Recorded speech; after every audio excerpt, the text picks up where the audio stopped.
আজমের বলে একটি জায়গা রাজস্থানের জমিনে পৌঁছে গিয়েছে। ওখানে এসে তারাগড় পাহাড় বলে একটি পাহাড় ছিল, পাহাড়ের উপরে আস্তানা গেড়েছে। আস্তানা গেড়ার পরে দেখছে, খবর নিয়ে দেখছে এই এলাকায় শাসন করে যার নাম পৃথ্বীরাজ চৌহান। পৃথ্বীরাজ চৌহান বলে একটা মারাত্মক রাজা ছিল, মানুষের উপরে জুলুম করতো, অত্যাচার করতো, গরিব মহিলাদের ধরে ধরে ধরে ধরে ওরা লাগাতার অত্যাচার চালিয়ে দিত।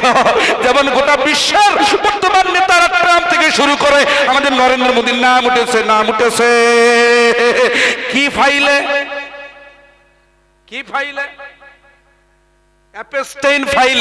অ্যাপস্টাইন 3 লক্ষ পাতা, আশ্চর্য আশ্চর্য। কুরআন শরীফে 6600 আয়াত রয়েছে। দেখবেন এত মোটা কুরআন শরীফ, হাফিজি কুরআন গুলো পাতলা হয়, এটি তো 6666 আয়াত আছে। আর ওই অ্যাপস্টাইন ফাইলে 3 লক্ষ পাতা, মানে আপনি ভেবেছেন কত বড় মোটা। বিশ্বের নেতাদের কুকীর্তি লেখা রয়েছে, মহিলাদের ধরে ধরে যে যে নেতারা মুসলমানদের দিকে আঙুল দেখিয়ে বলতো এরা সব শালা ঢ্যামনা, এরা মাথায় টুপি দিয়ে নারীদের উপরে অত্যাচার করে, আমরা নারীদের নাকি বোরকা পরিয়ে মুরগির ডোবের ভিতরে ঢুকিয়ে রাখি, ওদের অধিকার নাকি আমরা বঞ্চিত করে দেই। ওই সমস্ত পশ্চিমা সভ্যতা শিক্ষিত হয়ে আমাদের আমাদের হাসিনা খালা, তিনিও তার নামটা জড়িত, আমাদের নরেন্দ্র মোদীর নামটা জড়িত আছে। আশ্চর্য আশ্চর্য, যিনি মুসলমানের রক্ত নিয়ে হোলি খেলা করে, হোলি খেলা হোলি খেলা। মিস্টার নেতানিয়াহু ওই জেরুজালেমের মুখ্যমন্ত্রী নয়, প্রধানমন্ত্রী, প্রেসিডেন্ট, আমাদের ডোনাল্ড ট্রাম্প থেকে শুরু করে পশ্চিমা বিশ্বের একাধিক নেতারা ওই অ্যাপস্টাইন একটি দ্বীপ, ওই দ্বীপে ওরা গিয়ে রঙ্গলীলা করত। কি করতো বাবা? রঙ্গলীলা করতো। রঙ্গলীলা কি করে? রঙ্গলীলা 3 বছর থেকে শুরু করে 13 বছরের মহিলাদের ধরে ধরে উলঙ্গ করত। উলঙ্গ করে গরম রড আছে, ওই দিকে কয়লার আছে পুড়িয়ে, কয়লার আছে পুড়িয়ে তাদের গুপ্তাঙ্গের ভিতরে প্রবেশ করিয়ে দিত। আশ্চর্য! ওরা যন্ত্রণার তাগিদে চিৎকার মারত, আর এরা আনন্দ পেত, সিগারেট খেত, মদ খেত, উল্লাস করত। শুধু তাই নয়, ওদেরকে ধরে ধরে জেনা ব্যভিচারী করে, ওদের কেটে কেটে জবাহ করে, ওদের গোশতটাকে রোস্ট করে খেয়ে নিত। এরা বিশ্বের দাদা সেজেছে, এরা ভদ্র মানুষ সেজেছে, ভদ্র মানুষের পোশাক পরে, ভদ্র মুখোশ ধরে ওরা মুসলমানদের গালি দেয়, মুসলমান টেরোরিস্ট, কুরআন শরীফ টেরোরিস্টের বাণী, আমরা টুপিওয়ালা আতঙ্কবাদী। বিশ্বের দরবারে আল্লাহ তাআলা তাদের মুখটা, তাদের চেহারাটা খুলে দিয়েছে। ওমা কারাল্লাহ আল্লাহু খায়রুল মাকিরিন। ওরে মুশরিক রে কাফেরেরা, তোরা যতই ষড়যন্ত্র করবি না কেন, ততই আমি তোদের মুখোশ খুলে দেব। পশ্চিম বাংলায় যখন কুরআনের আয়াত নিয়ে বিদ্বেষ তৈরি হলো, কলকাতার বইমেলাতে কোটি কোটি কোটি কোটি কুরআনের কপি বিক্রি হলো। এখানে আজকে 2026 2030-এ গিয়ে দেখবে সমীক্ষায় বলবে টুপিওয়ালার সংখ্যা কিন্তু আল্লাহ বাড়িয়ে দিয়েছে। একটু চিল্লে বলবে সুবহানাল্লাহ। আমার ভাই সব পৃথ্বীরাজের আমল, হযরত খাজা গরিব নওয়াজ হিন্দুস্তানের জমিনে এসেছে। হিন্দুস্তানের জমিনে তারাগড় পাহাড়ে আস্তানা নিয়েছে। হুজুরের আদর্শ দেখে, মুসলমানদের আখলাক দেখে, হুজুরের নুরানি চেহারা দেখে তৎকালীন বিধর্মীরা আল্লাহর নবীর ভক্ত হযরত খাজা গরিবের হাতে হাত দিয়ে 1 লাখ না, 2 লাখ না, 10 লাখ না, 50 লাখ না, টানা প্রায় 90 লক্ষ মুসলমান হয়ে গিয়েছে। এরা টের পায় না। এরা সব আসলো কোথা থেকে? এসআইআর করে বাদ দাও। কি করে বাদ দেবে? আমাদের 14 পুরুষের বসবাস এই ভারতের জমিন, ঠিক না বেটি? জোরে বলুন ঠিক না? এরা বাদ দেবে, কিন্তু খাজা গরিব নওয়াজ বুঝে হবে না। এদিকে নরেন্দ্র মোদী হুজুরের চাদর পাঠাচ্ছে আর মুসলমানদের এসআইআর করে বাদ দিচ্ছে। আপনি ভেবেছেন কি খাজা হুজুর টের পায় না? পীরেরা মারা গেছে, শেষ হয়ে গেছে নাকি? কই বদদোয়া করো দিন দেখি, বদদোয়া কাজ হবে না। অনেকে ভাবে না, ভাবে না। কিন্তু যখন বদদুয়া কাজে লেগে যাবে আপনি হাত নাবেন, মাটি পাবেন না। হ্যাঁ, আল্লাহর ওলিরা মরে না, এরা জিন্দা। ওরা দাবি করছে ওখানে নাকি লিঙ্গ আছে। কি আছে? লিঙ্গ আছে। খাজা হুজুরের দরবারে একবার হাতুড়ি মেরে দেখো, এর বাবরি না, এর বাবরি নয়। খাজা হুজুর মারাত্মক ভাবে আল্লাহর ওলি। তেনার দরবারে শুধু মুসলমানে যায় না, প্রতিদিন চলে যান, লাখো লাখো মানুষ ভিড় করেন, জমায়েত করেন, ঠিক না ঠিক? তবে আমরা কিন্তু মাজার পূজারি না। আমরা মাজার পূজারি না। মাজারে যিনি শুয়ে থাকেন তাকে সম্মান করি, তাজিম করি, তাকে সওয়াব রসানি করি, কবর জিয়ারত। তাই তো অনেকে গিয়ে সেজদা দিচ্ছে, অনেকেই পাগলামি করছে, হুজুরের দরবারের খুঁটি ধরে বলছে এই মাইনুদ্দিন, মাইনুদ্দিন, নাউজুবিল্লাহ ডাকছে। কেন? জ্বালাই পড়েছে তাই। কেউ পাগল হয়ে গেছে, কেউ প্রেম করবে, প্রেম অবৈধ প্রেম করবে। হুজুরে সাক্ষী রাখে, হুজুর একটা তাবিজ দাও, আমি প্রেম করব। কাজ হবে? খুব ভালো করে বুঝো, আপনি জ্ঞানী মানুষ। হুজুর এই এই এশিয়া মহাদেশের ভারতবর্ষের দিনের খেদমত করেছেন কিভাবে, আমি একটু শুনিয়ে দিচ্ছি আপনাকে। যখন 90 লক্ষ মুসলমান হয়েছে, পিতৃরাজের চোখ আমরা হয়ে গেছে। হ্যাঁ, পিতৃরাজ সঙ্গে সঙ্গে হুজুরকে নিষিদ্ধ করল, খাজা গরিবে নওয়াজ, তুমি এখান থেকে বিতাড়িত হয়ে যাও, হিন্দুস্তান ত্যাগ করো। খাজা মাইনুদ্দিন হুজুর বলছে হিন্দুস্তান তোমার বাপের না, হিন্দুস্তানের জমিন আমার আল্লাহর জমিন, সুতরাং তোমার কোন ফতোয়া আমি খাজা মাইনুদ্দিন মানব না। বলুন কি বাণী দেখেছেন? এরম করে হবে না, পানি বন্ধ করো। কি করো? পানি বন্ধ করে দাও। আনা সাগরে পানি বন্ধ হয়ে গেল। ভালো করে বুঝবে, আপনি ইমানদার মানুষ, নামাজি মানুষ, আর নামাজ পড়তে গেলে ওযু করা লাগে না? লাগে না? ঠান্ডার সময় ফজরে ডেকে বউ ডেকে দিয়েছে, বিনা ওযুতে জামাতে হাজির হয়ে গেছে, নামাজ হবে? কি আশ্চর্য! ঠান্ডায় কাপুনি, ঠান্ডা পানিতে ওযু করা যাবে না। এই জন্য বিনা ওযুতে নামাজে দাঁড়ালে নামাজ হবে না। এশার নামাজে খাজা গরিবে নওয়াজ উনি ওযু করবেন, এশার নামাজ পড়বে। ভক্তকে বলছে বাবা 1 লোটা পানি আনো। বলে হুজুর আনা সাগরের পানি আপনার জন্য দান হয়ে সেনাবাহিনী পাহারা দিচ্ছে। হুজুর বলছে বাবা চলে যাও, তুমি বলবে 1 লোটা জাস্ট নেবে, 1 লোটা, ওরা 1 লোটা দেবে, আর তুমি বিসমিল্লাহ আল্লাহু আকবার বলে পড়াবে। বিসমিল্লাহ আল্লাহু আকবার বলে বুড়িয়েছে, আল্লাহর রহমতে ওই গ্যালন পানি বদনার ভিতরে ঢুকিয়ে দিয়েছে। বলে হুজুর এটা সম্ভব? কি করে সম্ভব? গ্যালন পানি ঢুকে গেল। আশ্চর্য! এখনকার ইয়াং জেনারেশন বিশ্বাস করে না। ভাই ইয়াং যারা বসে আছেন, আপনারা বিশ্বাস করেছেন আমাদের বৈশাখে আল্লামা হুগলির জমিন থেকে বাংলাদেশের জমিনে এই হাজি রুমাল বিছিয়ে গিয়েছিলেন? ইতিহাস খুলবে, কি করে সম্ভব? তো হয় না?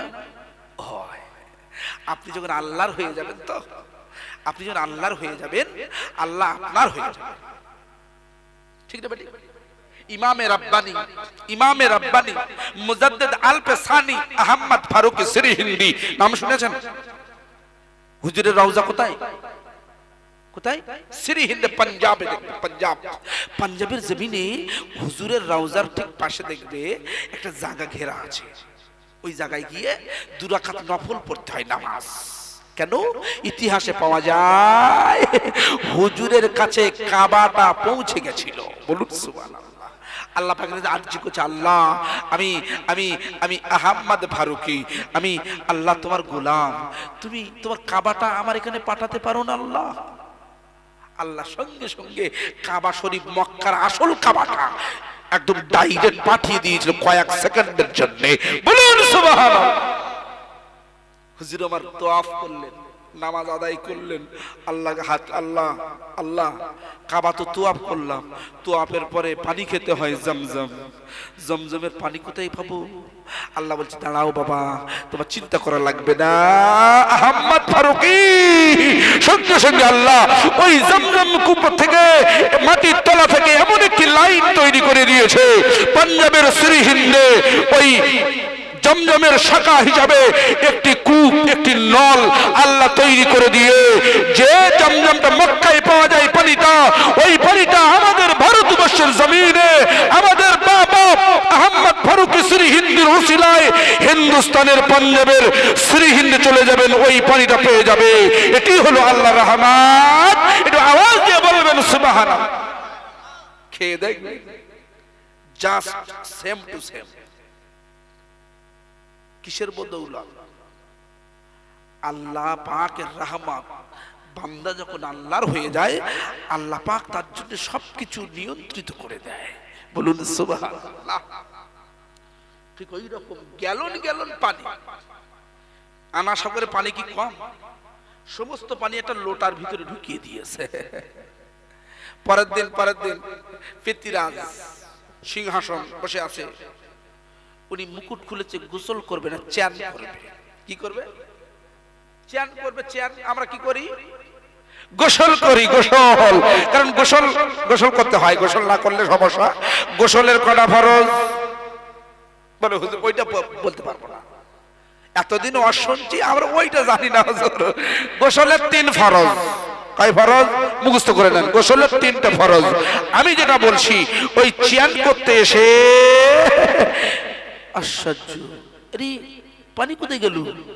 জল ওয়াটার কোথায় গেছে? ওয়াটার সব নুড়ি নুড়ি পাথর, একটাও জল নেই। কি থাকবে? হুজুর সব তুলে নিয়েছে।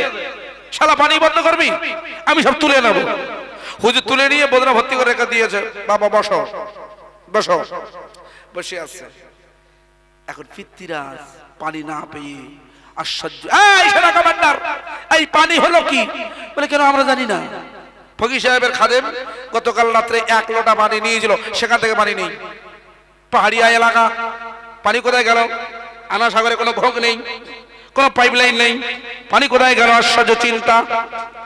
শেষমেশ মাথায় ঢুকে গেল, ফকির সাহেবকে অপমান করেছি, অপদস্থ করেছি, লাঞ্ছিত করেছি। ওই ফকির সাহেবের কাজ পানিগুলো আবার যদি ফিরিয়ে দিতে পারে, ওই ফকির সাহেব ছাড়া কেউ ফিরিয়ে দিতে পারে না। এই বিশ্বাসটা পৃথ্বীরাজের ভিতরে আল্লাহ তৈরি করে দিয়েছে। একটু জিল্লে বলো সুবহানাল্লাহ। ফকির সাহেবের দরবারে, খাজা হুজুরের দরবারে চলে গিয়েছে, হতে দিয়ে নয়, হাঁটু গেড়ে বসেছে, 2 হাত জোড় করে হুজুরের কাছে বলছে, হুজুর হুজুর ভুল হয়ে গেছে হুজুর, বিয়াদবি মাফ করে দেন, বিয়াদবি মাফ করে দেন, আবার নতুন করে পানিটা ফিরিয়ে দেন, আমি চান করবো, আমার শরীর থেকে গন্ধ বার হচ্ছে, হুজুর একটু পানিটা ফিরিয়ে দেন, পানি ফিরিয়ে দেন, আমার গোস্তাখিটা মাফ করে দেন। হযরতে খাজা গরিব নওয়াজ মাইনুদ্দিন চিশতি রহমাতুল্লাহ আলাইহি হুজুর বলছে, বাবা পৃথ্বীরাজ, তুমি আমার সাথে বিয়াদবি করেছো, কুরআন শরীফের সাথে বিয়াদবি করেছো, তুমি টুপিওয়ালার সাথে বিয়াদবি করেছো, তোমাকে সাময়িক মাফ করতে পারি, তোমার পানি ফিরিয়ে দিতে পারি, কিন্তু তুমি আমার বদদুয়ার রসনালে পড়ে গিয়েছো, তোমার পানি ফেরত দেব, তোমার পানি ফেরত দেব, সবকিছু দেব, কিন্তু তুমি আমার বদদুয়ায় পড়ে গেছো। পীরদের সাথে, আল্লাহর ওলিদের সাথে চালাকি করতে নেই, বদদুয়ায় পড়ে যেতে হয়। এই জন্য ফুরফুরা শরীফের দরবারে হযরতে মুজাদ্দিদ জামান আমির শরিয়া আল্লামা আবু বকর সিদ্দিক হুজুর বসে আছেন। আমাদের টাকায় যার ছবি আছে, মিস্টার মোহনদাস করমচাঁদ গান্ধী ওরফে মহাত্মা গান্ধী হুজুরের দরবারে এসে হাঁটু গেড়ে বসেছে। হুজুর আমার মাসনাদে মহাত্মা গান্ধী জাতির জনক, হুজুরের দরবারে নিচে নিচে বস। ঠিক না ঠিক বলেন? ভারতবর্ষের প্রত্যেকটা মোগল সম্রাটেরা প্রত্যেকটা মোগল, সে শাহজাহান থেকে শুরু করে, ঔরঙ্গজেব থেকে শুরু করে, আকবর থেকে শুরু করে, বাবর থেকে শুরু করে, এরা সবাই খাজা হুজুরের দরবারে গিয়েছে। হুজুরের দরবারে গিয়ে মসজিদ বানিয়ে দিয়েছে। মসজিদে শাহজাহান, দেখেন মসজিদে শাহজাহান আমাদের সম্রাট জি, ইনি আবার একটা হাঁড়ি বানিয়ে দিয়েছে। হাঁড়ি, ওই হাঁড়িতে টাকা ফেলে, ওটা ব্যবসা, সরকারের ট্যাক্স দিতে হয়। প্রতিদিন কোটি কোটি টাকা পড়ছে প্রতিদিন। হ্যাঁ, 500 টাকার বান্ডিল, এতটা 500 টাকার বান্ডিল ঘাস করে ফেলে দিলে বিসমিল্লাহ বলে। মহব্বতটা কার? হুজুরের সাথে মহব্বত, উদ্দেশ্য আল্লাহকে পাওয়া। বলুন সুবহানাল্লাহ। হুজুরের দরবারে কোটি কোটি টাকা পড়ছে, সেই দরবারকে ব্যান করতে চাইছে। হুজুর বদদুয়া করে দিয়েছে, এই পৃথিবীরাজ তোমার সিংহাসন যাবে। মনে করে রাখো, সালটার নাম হলো, ইতিহাসের আলোচনা, সালটার নামটা লিখে রাখুন 1191 সাল। ইতিহাসটা পড়ে দেখে নেবেন। 1191 সাল পৃথ্বীরাজের বিরুদ্ধে যুদ্ধ হয়েছিল। একটি জায়গাটির নাম হলো হরিয়ানার তরাইনে। কোথায়? দিল্লির পাশে হরিয়ানা, হরিয়ানার পাশে হরিয়ানার ভিতরে তরাইনে বলে একটি জায়গা আছে। ওই তরাইনে যুদ্ধ হয়েছিল। এই যুদ্ধের আগে যুদ্ধের মানে পৃথ্বীরাজের বিরুদ্ধে যিনি ছিলেন, নামটা লিখে রাখুন মুইজউদ্দিন ঘুরি ওরফে মোহাম্মদ ঘুরি। আবার আল্লাহর নবীর নামে না মুইজউদ্দিন মোহাম্মদ ঘুরি। হযরতে খাজা মাইনুদ্দিন হুজুরের দরবারে গিয়েছে। হুজুরকে বলে, হুজুর হুজুর হুজুর আপনি একটু দোয়া করেন না, দোয়া করেন না, দোয়া করেন, আমি এই ভারতের মসনদে বসতে চাই। খাজা গরিবি নওয়াজ মাইনুদ্দিন চিশতি রাহমাতুল্লাহ আলাইহি, হুজুর আমার মুইজউদ্দিনের হয়ে একটু দোয়া করে দিলে। বাবা যাও, চলে যাও, চলে যাও, তুমি যুদ্ধে জয়ী হয়ে যাবে, তুমি ভারতের মসনদে বসে যাবে। এই দোয়া নিয়ে উনি 91 সালে যুদ্ধ করেছে, যুদ্ধ পরাজিত হয়েছে। আবার পরের বছর 92-তে মারাত্মক একই মাঠে যুদ্ধ সংগঠিত হয়েছে। মারাত্মক রক্তক্ষয়ী যুদ্ধ, মানুষ পড়ছে, মানুষের লাশ পড়ছে, মশা মাছির মতো লাশ পড়ে যাচ্ছে। মারাত্মক সংঘর্ষ চলছে। ইহুদি শক্তি নয়, বেঈমানি ইমানি শক্তি আর ইমানি শক্তির যুদ্ধ হচ্ছে। যেমন যুদ্ধ হয়েছিল বদরে ইমানি শক্তি আর বেঈমানি শক্তি। ইমানি শক্তি আল্লাহ নবী সাহাবারা, আর বেঈমানি শক্তি হলো আবু জেহেলের চেলা চামুন্ডেলেরা। ওরা 1000 সৈন্য নিয়ে এসেছিল।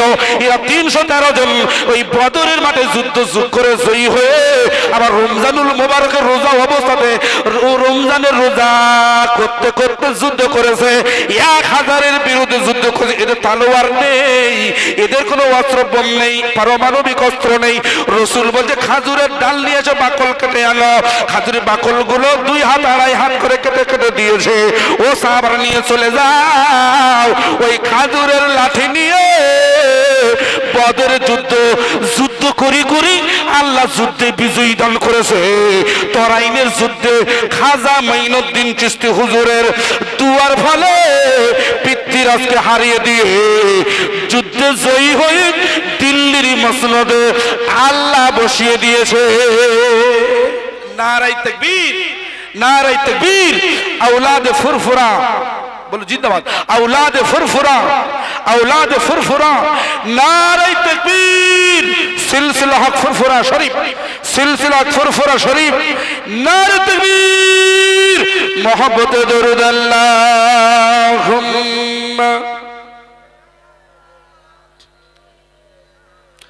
মাওলানা ওয়া আলা আলি সাইয়্যিদিনা।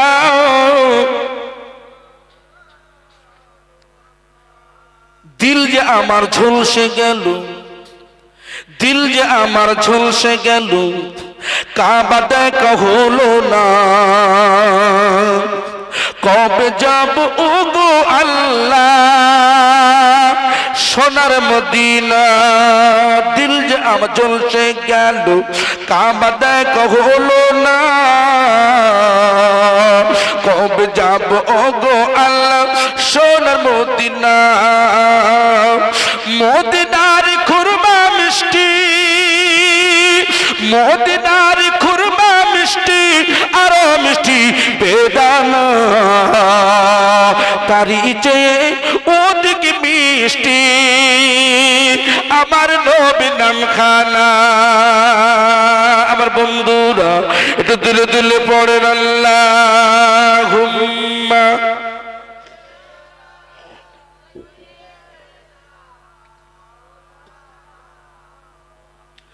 وعلى آل مولانا محمد আমার প্রিয় ভাই সব দীর্ঘক্ষণ আলোচনা একটা বিষয়ের উপরে উলিল আমর সেজে ভারতবর্ষের জমিনে খাজা মাইনুদ্দিন চিশতি হুজুর নেতৃত্ব দিয়ে আসল নেতার কাছ থেকে অনুমতি নিয়ে গোটা হিন্দুস্তানের জমিনের ভিতরে টুপিওয়ালা দাড়িওয়ালাদের ভিতরে ঈমানটা রোপণ করে দিয়েছে ইমাম ঠিক না ঠিক বলে আজকের এরা এশাইয়ার দিয়ে ইমানদারদের গোষ্ঠী কুষ্টি তত্ত্ব হাজির করার চেষ্টা করছে লাভ নেই হাজার হাজার বছর ধরে আমরা বসবাস করছি এখানে আমাদের পূর্বপুরুষ এখানেই বসবাস করে মারা গিয়েছেন আমরা ভারতকে ভালোবাসি হুব্বুল ওয়াতানি মিনাল ঈমান দেশকে ভালোবাসা ঈমানের অঙ্গ আমি আমার ভারতকে ভালোবাসি আমি আমার ভারতের নেতাদের ভালোবাসি তবে ওই সমস্ত নেতা যারা ইনসাফের পক্ষে লড়াই করে ঠিক না ঠিক আপনি ইমানদার আল্লাহ আপনাকে দায়িত্ব দিয়েছে কি দায়িত্ব দিয়েছে যে হে ইমানদার তোমরা আল্লাহর এবং রাসূলের পরে উলিল আমরদের মেনে নাও উলিল আমর কারা সাহাবায়ে কেরামদের মতবাদ হলো ওই সমস্ত নেতারা যারা সমাজের ভিতরে ধনী দরিদ্র যারা সমাজের ভিতরে হক প্রতিষ্ঠা করার লক্ষ্যে সংবিধান প্রতিষ্ঠা করার লক্ষ্যে যারা রাজপথে রক্ত ঢেলে দেয় যারা রাজপথে লাগাতার আন্দোলন করে এদেরকে সাথ দেওয়া এদেরকে অন্তর থেকে ভালোবাসা এটি হলো ঈমানের অঙ্গ বলুন সুবহানাল্লাহ এটা আপনার দায়িত্ব আপনার নামাজ পড়া যেমন দায়িত্ব আপনার যেমন হজ করার দায়িত্ব আপনার যেমন সিয়াম পালন করার দায়িত্ব নেতা চুজ করা সঠিক নেতা চুজ করা আপনার বিবেক দিয়ে এটা আপনার ঈমানের একটা দায়িত্ব কথা বোঝাতে পারছি তো এইভাবে বুঝবেন শুধু নামাজ পড়লেন আপনি মনে করছেন আমি নামাজ পড়লে জান্নাতে যাব না কে বলেছে আপনাকে নামাজ জান্নাতে নিয়ে যাবে হাদিস পাকে এসেছে as-সালাতু মিফতাহুল জান্নাহ নামাজ জান্নাতের চাবি ঠিকই কিন্তু ব্যাখ্যা কি নামাজ জান্নাতের চাবি তার মানে এই নয় নামাজ পড়লে জান্নাতে যাবেন আল্লাহর হুকুম নামাজ এটা আপনাকে পড়তে হবে আল্লাহ পাক দয়া করে আপনাকে জান্নাতে দেবে ঠিক না ঠিক বলেন ভালো করে মনে করে দেখুন ইলমে তাসাউফ বলে একটা কিতাব আছে ইলমে তাসাউফ বলে কিতাব আছে হযরতে আজিজুল হক রাহমাতুল্লাহ লিখেছেন কিতাবের নামটা লিখেন ওই কিতাবে বলা হয়েছে এক ব্যক্তি পাহাড়ের চূড়ায় বসে বসে ইবাদত করছে কোথায় বসে বাবা পাহাড়ের চূড়ায় আমরা জীবনে কোনদিন পাহাড়ের চূড়ায় বসে ইবাদত করেছি সামান্য মসজিদে পাহাড়ের চূড়ায় বসে বসে না খেয়ে ইবাদত ফেরেশতারা লাগাতার তার জন্য দোয়া করছে আমরা ওয়াজ শুনছি এখানে বসে বসে ওয়াজ শুনছি ফেরেশতারা আমাদের জন্য দোয়া করছে না করে না আল্লাহ এরা যেন না ওঠে আল্লাহ এরা যেন দিনের বাণী শোনে যাদের ব্যাপারে দোয়া কবুল হয়ে গেছে আমরা তারা বসে আছি আর যাদের দোয়া কবুল হয়নি দেখবেন মাঝে মাঝে পেশাব করার নাম করে উঠে গেছে দেখুন দেখুন উঠে গেছে তার মানে এদের দোয়া কবুল হয়নি কি বোঝা যায় ফেরেশতা দোয়া করছে তো সবার কবুল হচ্ছে না খুব ভালো করে বুঝবো আজটা ফেরেশতা দোয়া করছে আল্লাহ না খেয়ে ইবাদত করছে আল্লাহ পাকের দয়া আল্লাহ পাক তার বান্দার প্রতি দয়া, সত্যি তো না খেয়ে ইবাদত করছে, গাল গপ্প না, কিতাবের কথা বলছি আমি। উনি আল্লাহ পাক পাহাড়ের পাথরের উপরে একটি ডালিম গাছ বানিয়ে দিলেন, বলুন সুবহানাল্লাহ। পাথরে ডালিম গাছ দেখেছেন আপনি? দেখেছেন? দেখেন, আমি কাশ্মীর সফর করেছি, কাশ্মীর সফর করেছি। কাশ্মীরে বিরাট বড় পাহাড়, পাহাড়ের ডাইরেক্ট পাথরের উপরে কোনো গাছ নেই। তো বিজ্ঞান থিওরি দিতে পারে না যে পাথরের সাথে গাছের কোনো কানেকশন নেই। হ্যাঁ, ওই সমস্ত পাথরের উপরে গাছ হয়, পাথরের উপরে একটা শ্যাতলা পড়ে, শ্যাতলা, ওই শ্যাতলাতে কিছু গাছ হতে পারে। ঠিক না? ঠিক বলেন আমার ভাই, সব খুব ভালো করে বুঝবে। আল্লাহ পাক পাথরের উপরে গাছ তৈরি করে দিয়েছে, ওই ডালিম গাছের ডালিম ফল খাচ্ছে, ইবাদত করছে। 500 বছর ইবাদত করেছে। ও বাবা, আচ্ছা 500 বছর ইবাদত। কত বছর গো? 500 বছর। মারা গেছে। কুল্লু নাফসিন যায়কাতুল মাউত, আজরাইল পৌঁছে গেল, মাল মারা গেল। খুব ভালো করে শুনবে, যখন আল্লাহর সামনে উপস্থিত, আল্লাহ বলছে, এই ফেরেশতা এই বান্দা 500 বছর ইবাদত করেছে, তারপরেও আমি দয়া করছি, দয়া, এই ব্যক্তিকে জান্নাতে নিয়ে যাও, দয়া করে জান্নাত। বান্দা বলছে, কেন? তাকব্বুরি করছে, অহংকারী চলে এসেছে, রিয়া চলে এসেছে। আল্লাহর কাছে বলে, আল্লাহ আমি কেন তোমার দয়ায় জান্নাতে যাব? আমি 500 বছর ইবাদত করেছি, আমি ইবাদতের ফলে জান্নাতে যাব। আল্লাহ বলে, এই কি রে, আমি তোকে দয়া করে জান্নাতে দিচ্ছি, তোর পছন্দ হয় না, হিসাব করতে হবে, হিসাব। তুমি আমল করেছো, বড় তাকব্বুরি করছো। আর নামাজ পড়ছি, জুমা 8 দিন নামাজ পড়েছি, আমরা নামাজ পড়ে ইমাম সাহেবের পেছনে নামাজ পড়তে পড়তে ইমাম সাহেবের ভুল ধরেছি, ও ইমাম সাহেব তোমার আঙুলটা ভেঙে গেছে, তোমার নামাজ হয়নি। ঠিক না? ঠিক ভালো করে বুঝবে আমার বন্ধুরা, ইমামের ভুল ধরার আপনার কোনো অধিকার নেই, আলেমের ভুল ধরবে আলেমরাই, সাধারণ মানুষ ভুল ধরতে পারে না। সুতরাং তাকব্বুরি করা যাবে না। আল্লাহ বলছে, ও বান্দা তোমার তাকব্বুরি এসে গেছে, তুমি 500 বছর ইবাদত করেছো, তোমার অহংকার। ফারিস্তারা মিজানের পাল্লা না, মিজানের পাল্লা, একে বিচার করব, এর বিচার শুরু হবে। 500 বছর ইবাদতের বস্তা রেখে দিয়েছে, নেকির বস্তা, আর একদিকে আল্লাহ বিচার শুরু করেছে। ফারিস্তারা বলছে, আল্লাহ আপনার বান্দার অহংকার এসেছে, একে বিচার শুরু করেন। তবে চোখ দিয়ে বিচার শুরু করেন। চোখ বিচার কার হবে? চোখের বিচার, চোখের বিচার হবে, হাতের বিচার হবে, পার বিচার হবে, গুপ্তাঙ্গের বিচার হবে না? হবে না? হবে। খুব ভালো করে শুনবে।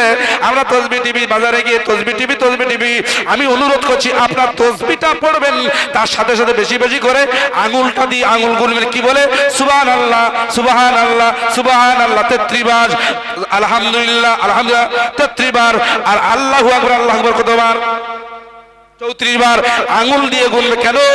কাল কিয়ামতের মাঠে আপনার আঙুল কথা বলবে, আপনার চোখটা কথা বলবে, আপনার ভুরু কথা বলবে, আপনার পা কথা বলবে, আপনার হাত কথা বলবে, আপনার জবানখানা বন্ধ করে দেওয়া হবে।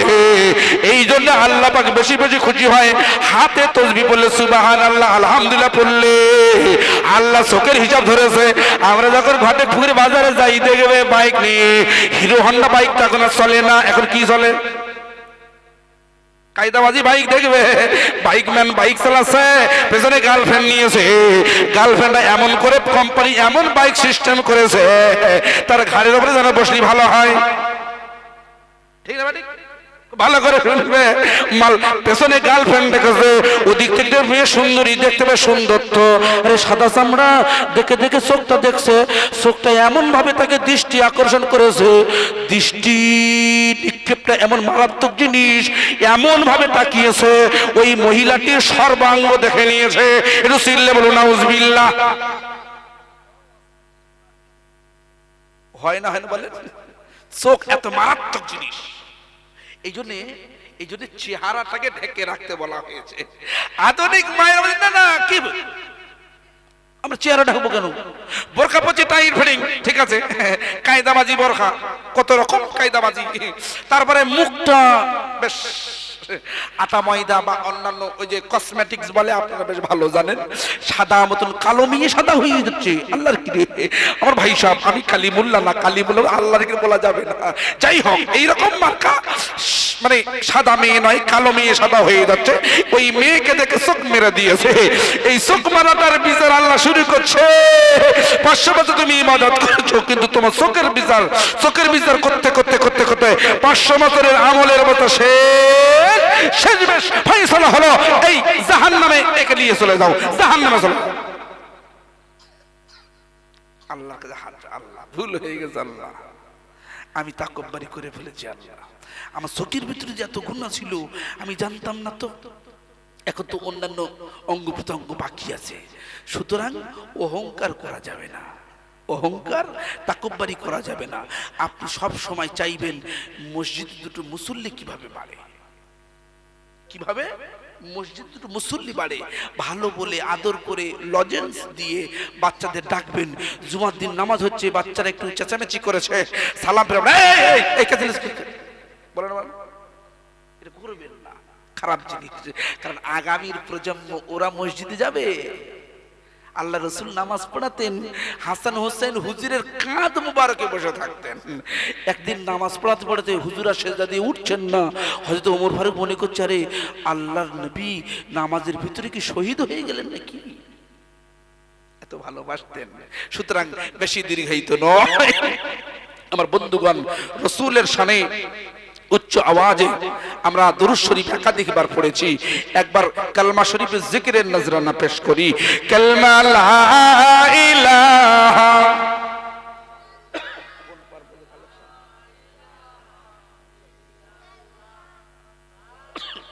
আগাম বলতে এই জলসা সাল্লাল্লাহু আলাইহি ওয়াসাল্লাম। আমার ভাই সব দীর্ঘক্ষণ আলোচনা, প্রায় 2 ঘন্টা 10 মিনিট পার হয়ে গেছে। আমি জানি না কতটুকু আলোচনা আপনাকে বোঝাতে পেরেছি।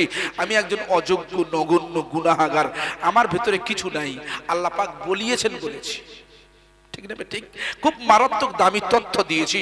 আপনাকে নেতা চুজ করতে হবে, আপনাকে কোরআনের অ্যাঙ্গেলে। যাই হোক, ইসলামিক এইরকম প্রোগ্রাম ইনশাল্লাহ, ভারতবর্ষের বর্তমান সিচুয়েশন, আগামী দিন ভারতবর্ষ কোন দিকে যাবে কেউ বলতে পারে না। ইসলামিক সংস্কৃতি, ইসলামিক ঐতিহ্য ধরে রাখার দায়িত্ব নরেন্দ্র মোদী আর অমিত শাহ নাকি? কার দায়িত্ব? আবার উঠবেন না, উঠবেন না কেউ। আমাদের দায়িত্ব তো এই ইসলামিক কনফারেন্স, ইসলামিক প্রোগ্রাম আগামী বছরে হবে না বন্ধ হবে? বলেন হবে তো? হবে ইনশাল্লাহ, কথা দেন হবে ইনশাল্লাহ। আল্লাহ আপনাদের দিয়েছে চাঁদপুর, আপনাদের গ্রামে করবেন। আমার প্রিয় ভাই সবেরা খুব ভালো করে শুনবে, যে বয়ানটা রাখছিলাম রমজানুল মুবারকে বেশি বেশি কোরআন পড়বে। কোরআনে বাকারা আছে, বাকারায় আলিফ লাম মিম আছে। এখন বর্তমানে আয়ের যুগ, গুগলের যুগ, ক্রমের যুগ এসেছে। পৃথিবীর সমস্ত বিষয় ট্রান্সলেট হয়ে যাচ্ছে, এমন একটা যুগের ভিতরে অতিবাহিত হচ্ছি। কোন জিনিস অজানা আছে? কোন জিনিস অজানা আছে? আমি বলছি আছে। আপনি চায়নায় গেলেন, মনে করেন চীনা, চায়নার ভাষা আপনি তো বুঝতে পারেন না। আরে বাংলা বুঝি না ভালো করে, আর চায়না। মোবাইলে ফটো তুললেন গুগল থেকে, ফটো তুলে সেখানে পাঠিয়ে দেবেন, ট্রান্সলেশন করে মাতৃভাষা হয়ে যাবে। পৃথিবীর শুধু চায়না না, তেলেগু থেকে শুরু করে, মারাঠি থেকে শুরু করে, হিন্দি থেকে শুরু করে, ইংলিশ থেকে শুরু করে প্রত্যেকটা ভাষা ট্রান্সলেশন। আমি চ্যালেঞ্জ করে বলছি, আপনি কালকেই নয় আজকে আমার সামনে ট্রাই করে দেখতে পারেন। কুরআন শরীফের সূরা বাকারার পৃষ্ঠা ফটো তুলে গুগলে পাঠিয়ে দেন। জালিকাল কিতাবু লা রাইবা ফিহি হুদাল লিল মুত্তাকিন, ট্রান্সলেশন হয়ে যাবে। এটা সেই কিতাব যার ভিতরে কোনো সন্দেহ নেই, এটা মানলে তুমি ঈমানদার হয়ে যাবে ইনশাআল্লাহ। কিন্তু আলিফ লাম মিম, এটা আলিফ লাম মিম লিখে দিয়ে ছেড়ে দেবে। গুগল সে তথ্য দিতে পারবে না। পৃথিবীর কোন যন্ত্র, এমন কোন যন্ত্র আবিষ্কার হয়নি আলিফ লাম মিমের পূর্ণাঙ্গ ব্যাখ্যা দিয়েছে। আরে গুগল তো দূরে, হযরত আব্দুল্লাহ ইবনে আব্বাস থেকে শুরু করে হযরতে রাইসুল মুফাসসিরিন হযরতে আবু হুরায়রা থেকে শুরু করে আব্দুল্লাহ ইবনে মাসউদ রাদিয়াল্লাহু তাআলা থেকে শুরু করে আমাদের মুফাসসিরিন কিরাম হযরতে জালালউদ্দিন সুয়ুতী রাহমাতুল্লাহ আলাইহিরা এরা পারেনি, পারবে না। পৃথিবীর কোন নেতা পারেনি, পৃথিবীর কোন জ্ঞানী পারেনি, পৃথিবীর কোন বিজ্ঞানী পারেনি আলিফ লাম মিমের ব্যাখ্যা বলতে পারেনি। আর তুমি ওয়াসিম সরকার, তুমি এক মূর্খ মাল, তুমি কুরআন শরীফের বিরুদ্ধে লাগাতার অপপ্রচার চালিয়ে কুরআন শরীফে হেয় প্রতিপন্ন করছো। আরে কুরআন বোঝার মতো ক্ষমতা তোমার হয়নি। একটু আওয়াজ দিয়ে বলবেন সুবহানাল্লাহ। আই বাবু এত কথা বলছো কেন? খুব ভালো করে শুনবে। যদি কোরআন অধ্যয়ন করলে এত পণ্ডিত হওয়া যায়, এত জ্ঞানী হওয়া যায়, সেই কোরআনের বিরুদ্ধে কলকাতার মিডিয়ায় বসে বসে অপপ্রচার চালায়, আমরা মুসলিম জনসমাজ ভাঙড় থানা থেকে তীব্র প্রতিবাদ জানাই, বলি ইনশাআল্লাহ। জোরে বলি ইনশাআল্লাহ। আমরা কোরআনের পক্ষে, বলি ইনশাআল্লাহ। এ কোরআন চলবে না বন্ধ হবে, এ হাদিস চলবে না বন্ধ হবে, এ মাহফিল চলতেই থাকবে, চলতেই থাকবে ইনশাআল্লাহ, কিয়ামত পর্যন্ত চলবে। এর তাকবীর ধ্বনি দেবেন, নারে তাকবীর। আমার প্রিয় ভাই সব খুব ভালো করে মনে করে দেখুন, রাসূলের দরবার, আল্লাহর নবী বিচার করতে ওমর ফারুকের বিরুদ্ধে বিচার এসেছে। ওয়াজ মনে আছে? মনে নেই? ধরিয়ে দিচ্ছি। আলোচনা হতে কিসের উলিল আমর কারে কয়? উলিল আমর সেই যুগে আল্লাহ নবী এক নম্বরে, উলিল আমর বর্তমানে কারা নেতাটাকে চুজ করতে হবে, এটাই কাজ, এটাই দায়িত্ব, এটাই বক্তব্য আপনাকে বুঝে নিতে হবে। বন্ধুগণ খুব ভালো করে শুনলে, হযরত ওমর ফারুকের হয়ে মুখ খুলে সকে ইহুদি ব্যক্তি বলছে, ইয়া রাসূলুল্লাহ, ইয়া নবী আল্লাহ, হুজুর আপনি বিচারের ফয়সালা দিয়ে দিয়েছেন, মুসলমানের পছন্দ হয়নি। ওমরের দরবারে গিয়েছে, ওমরের দরবারে গিয়ে আপনার বিরুদ্ধে কথা বলেছে, আপনার বিরুদ্ধে কথা বলেছে। আর আপনার এক নম্বর অনুগামী সাহাবা হযরত ওমর ইবনুল খাত্তাব। আরে ওমর ইবনুল খাত্তাব এমন ব্যক্তিত্ব ছিলেন, উনি এমন মানুষ ছিলেন, এমন পরহেজগার ছিলেন, এমন সঠিক নেতা ছিলেন, যিনি রাস্তা দিয়ে হেঁটে যেতেন। আরে ভাই, রাস্তা দিয়ে হেঁটে যেতেন। আমি জুলফিকার আজীজি রাস্তা দিয়ে হেঁটে গেলে তার পরেক্ষণেই শয়তান আনন্দ করতে করতে হেঁটে যায়। আপনি হেঁটে গেলে শয়তান যাবে, কিন্তু হযরত ওমর ফারুক হেঁটে গেলে ওই রাস্তা টানা প্রায় 40 থেকে 41 দিন শয়তান প্রবেশ করতে পারে না। একটু আওয়াজে বলবেন সুবহানাল্লাহ। তাহলে কেমন নেতা ছিল খুব ভালো করে শুনবে। সেই ওমরের বিরুদ্ধে বিচার দিয়েছে, ওমরের পক্ষে ইহুদি বলছে, হুজুর ইয়া রাসূলুল্লাহ, আপনার বিরুদ্ধে যখন মন্তব্য করে মুসলমান হয়ে রাসূলের বিরুদ্ধে মন্তব্য করেছে, হযরত ওমর ফারুক ওই উলঙ্গ তলোয়ার নিয়ে কাতাল করে দিয়েছে। আল্লাহর নবী সমস্ত কিছু শুনে নিয়েছে, সমস্ত কিছু শুনে নিয়ে মদিনার মসজিদুন নববী থেকে রায়টা দিয়ে দিচ্ছে। রায়, আরে তৎকালীন সুপ্রিমের রায়, সুপ্রিম কোর্টের রায়, বিচারক তিনি যিনি নবী মুহাম্মদুর রাসূলুল্লাহ, হুজুর রায় দিয়েছে যে হযরত ওমর যেটা করেছে আমার আল্লাহর তরফ থেকে ওই সিদ্ধান্তটাই জারি হয়েছে। একটু আওয়াজ দিয়ে বলবেন সুবহানাল্লাহ। কালমা লা ইলাহা, মুহাম্মদে পড়েন জোরে।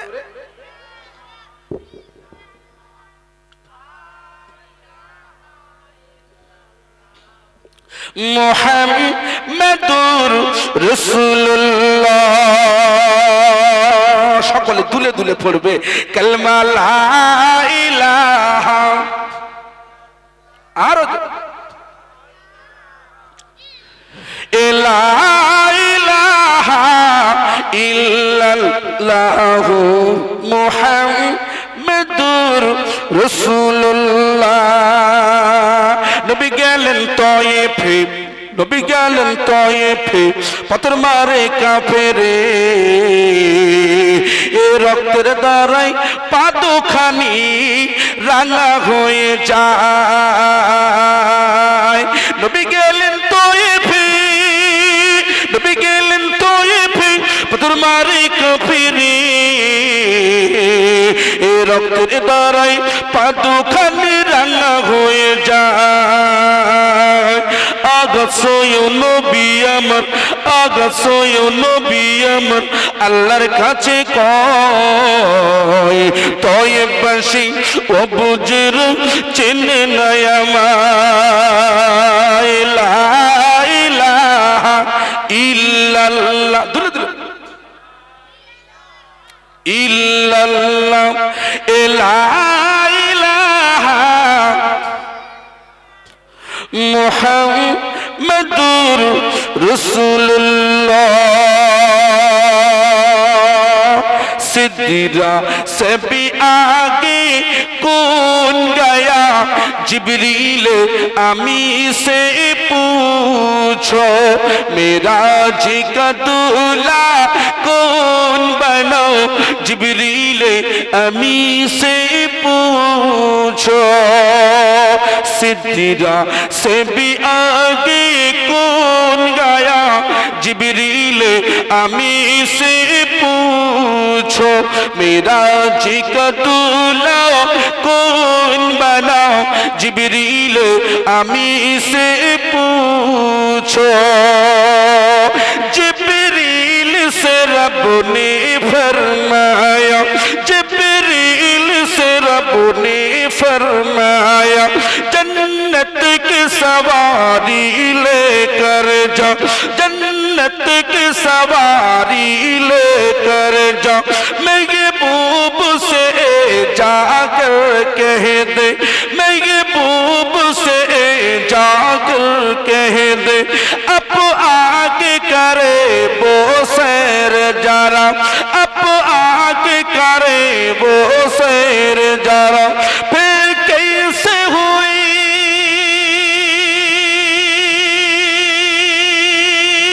फिर कैसे हुई तामील खुदा जिब्रील अमी से पूछो सिद्दीरा से भी आगे कौन गया जिब्रील अमी से पूछो मेरा जी का दूल्हा कौन बना जिब्रील अमी से पूछो कलमा ला इलाहा इल्लल्लाह इल्लल्लाह ला इलाहा इल्लल्लाह मुहम्मदुर রাসূলুল্লাহ আমার প্রিয় জ্ঞানী গুণী মুসলমানেরা খুব ভালো করে শুনবে যে বিষয়টা উদ্ঘাটন করার চেষ্টা করছি যার মূলে রেখেছি উলিল আমর এই উলিল আমর কারা উলিল আমরের কাজ কি বর্তমান ইমামদারদের করণীয় কি উলিল আমর আমরা কি করে চিনব উলিল আমর না থাকলে কি ক্ষতি হবে আজকের সমাজের ভিতরে এসআইআর দিয়ে ভারত সরকার ইমানওয়ালাদের টুপিওয়ালাদের চাপে ফেলতে চাইছে ওরা জানে হাজার হাজার বছর ধরে এই ভারতবর্ষের জমিনে মুসলমানের অবস্থান করছে তারপরে অফিসারদের দিয়ে ডি অফিসে বা বিভিন্ন জায়গায় মুসলমানের টুপিওয়ালাদের ডেকে ডেকে হয়রানি করছে এদের নাগরিকত্ব কেড়ে নেবে এরা নাকি আমরা নাকি পাকিস্তান থেকে এসেছি আমরা নাকি আফগানিস্তান থেকে এসেছি আমরা নাকি হাসিনার দেশ ছিল আগে এখন তারেক রহমানের দেশ ওই বাংলাদেশ থেকে এসেছি এটাই প্রমাণ করতে হবে সুপ্রিম কোর্টের অর্ডার অনুযায়ী নয় আমাদের ভারতীয় নির্বাচন কমিশনের অর্ডার অনুযায়ী যদিও ফাইনাল লিস্টে নাম উঠলেও 5 বছর ধরে তদন্ত হবে আপনি ভারতীয় না বাংলাদেশি আপনাকে তদন্ত করবে মানে এই সূত্রটা তুলে দিয়েছে মানে এখানেও রাজনীতির একটা ব্যাপার রয়েছে 5 বছর ধরে রাজনীতি খাটি করবে তোমাকে ভয় দেখাবে আরে তুমি বাংলাদেশি তুমি পাকিস্তানে চলে যাও কিন্তু আশ্চর্য আমার প্রশ্ন হলো ভারতের মাঝে কোটি কোটি কোটি কোটি কোটি কোটি মুসলমান টুপিওয়ালারা এরা কি করে বাংলাদেশ থেকে আসলো যেখানে আমাদের অমিত শাহ স্বরাষ্ট্রমন্ত্রী তার সেনাবাহিনী দ্বারা গোটা ভারতবর্ষটাকে ঘিরে রেখে দিয়েছে ওই জায়গা থেকে বাংলাদেশ থেকে কি করে এলো পাকিস্তানের বর্ডারটা কি করে টপকালো আফগানিস্তানের বর্ডার থেকে কি করে টপকে আসলো এটা আমি প্রশ্ন করছি আমি ছোট মানুষ আমার বন্ধুরা আমি তথ্য দিয়ে বুঝিয়ে দিচ্ছি আজকে যে ভাইরাসটা ওরা মনে করছে ভাইরাস টুপিওয়ালারাই দেশের ভাইরাস আরে টুপিওয়ালা যদি দেশের ভাইরাস হবে স্বাধীনতা সংগ্রামে ইংরেজদের বিরুদ্ধে এরাই সর্বপ্রথম বালতিবাদী রক্ত দিয়েছিল। আপনি জানেন না, আপনি জানেন না, আপনি তো বাংলাদেশী, আপনি তো বাঙাল। বর্তমানে নরেন্দ্র মোদী ইনি হলো বাংলাদেশী, অমিত শাহ ইনি বাংলাদেশী, আর আমাদের শুভেন্দু অধিকারী নন্দীগ্রামে নাই মেদিনীপুরি বাড়ি, এও কিন্তু 1 নম্বর বাংলাদেশী। এর পিতামাতা বাংলাদেশ জন্মস্থান, এখানে এসে গেদাগেদি করছে।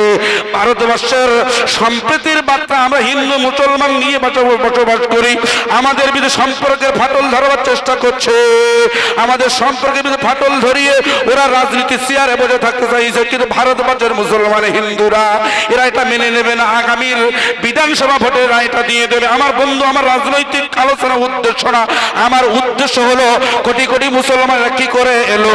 আরে বিশ্ব নেতা নবী মুহাম্মদুর রাসূলুল্লাহ হুজুর আমার 1 নম্বর উলিল আমর, হুজুর আমার ইহকাল পরকালের নেতা, উনি গোটা বিশ্বব্যাপী নেতৃত্ব দিয়েছে। ভারতবর্ষের জমিনে ওনার প্রতিনিধিত্ব পাঠিয়েছে। মনে করে দেখুন, জায়গাটির নাম হলো আফগানিস্তানের জমিন।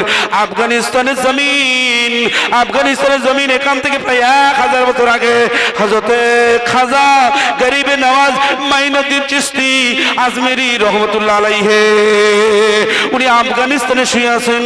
আল্লাহর নবী স্বপ্ন যুগে দিদার দিয়েছে, বাবা ও খাজা মাইনুদ্দিন তুমি বাড়িতে শুয়ে আছো বাবা, হিন্দুস্তানের জমিনে যাও, চলে যাও বাবা, চলে যাও, উলিল আমর সাথে চলে যাও। হিন্দুস্তানের জমিনে উঁচু নিচুর পার্থক্য হয়, ওখানে সাদা কালোর পার্থক্য হয়, ওখানে আজ পর্যন্ত তাদের কালচারের ভিতরে নিচু জাতিরা উঁচু জাতির সাথে টক্কর দিতে পারে না।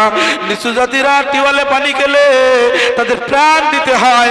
গত কয়েকদিন আগে সোশ্যাল মিডিয়া দেখবেন বন্ধু, ভারতীয় প্রশাসন একজন দলিতের লাশটাকে শ্মশানে পোড়াতে দেয় না।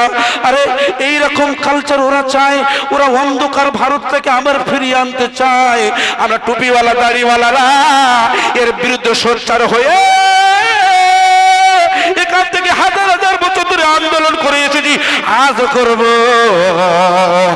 আমাদের মসজিদে ভ্যানওয়ালা, আমাদের মসজিদে চাকরিওয়ালা, আমাদের মসজিদে উকিল, ব্যারিস্টার, মাস্টার, এরা সবাই পাশাপাশি কাঁধে কাঁধ লাগিয়ে ইমাম সাহেবের প্রতি ইক্তেদা করে নামাজ আদায় করবে।